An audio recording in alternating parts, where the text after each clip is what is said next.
Are you living life as if it's a dress rehearsal? If so, pause for a moment.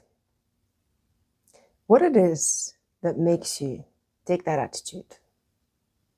Are you waiting for some external force to let you know how it's supposed to be? Or is it that you don't trust yourself? That you always feel like you can't do it well enough? Or whatever you do, that you're bound to fail? In bigger and smaller ways, we get into our own way. And the solution is to just notice that. And every time you notice something of that sort, see if you can stay with it. See if you can identify where it comes from. And usually the sources of this self-doubt, of this just not trusting yourself, not trusting the moment, is something that we have learned as a coping strategy from childhood. In childhood, as Gabor Mate very clearly points out in his interviews and his books, we are put in front of a choice to be authentic and live out authenticity, or to adapt in order to keep our attachment with our caregivers. And this choice is really not a real choice for a child.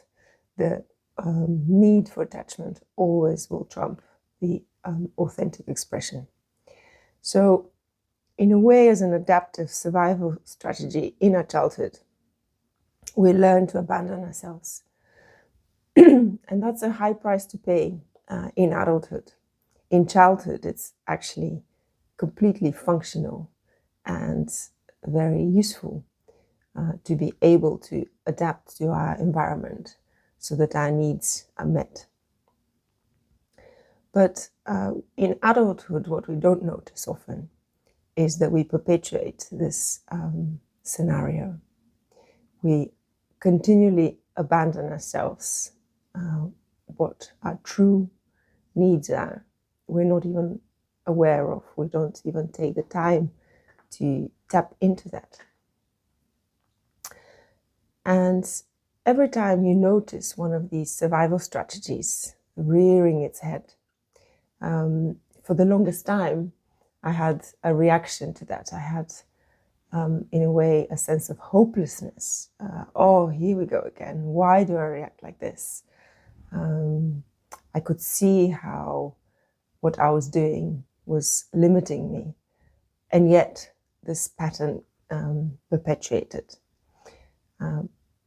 But this negative approach to it is exactly what kept the pattern in place. And it's only really when I realized that this pattern had served me, that it had been very useful to me as a child, that I was able to change the way I viewed it and change my attitude to it. I could embrace it instead of pushing it away. If you push a ball underwater, the harder you push, the harder the push on the other side that the ball wants to break through the surface. So if you stop holding these patterns, survival patterns, down, and stop rejecting them as something limiting you, but embrace them, embrace their core function of actually having been adaptive in your childhood, the more you're able to relax them, the more they dissipate.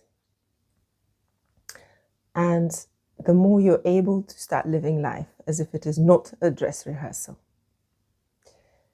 And by that, I don't mean to have a great plan of exactly what you want to achieve and strive for it and so on. Living life to the full, I realize, is more and more being present in the moment. And being present in the moment allows a freshness to appear, allows real contact between people, and allows for the next step to be revealed. So if you're having a stressful time at work or at home, in a certain relationship, take the time to just sit with that, with whatever you're struggling with, and get in contact with how your body feels. Notice the emotions that are there. Don't become the emotions, don't get swept away by the emotions, but just hold the emotions. And as you do that, you will notice a greater clarity. Notice the habitual thoughts that come around in the mind, and don't identify with them. They're just a sign of limiting beliefs that you hold subconsciously. Hold all that, hold the bodily sensations, hold the emotions, and hold any repetitive thinking patterns without judgment. And in that open space of awareness, you will notice that they will calm down. They may even dissipate. And in that moment, you're able to get in touch with what really is alive within you. And the next step will be revealed on your journey. So stop abandoning yourself and stop living life as if it is a great dress rehearsal and we get another chance. Live life in the present and live life with lightness and with joy.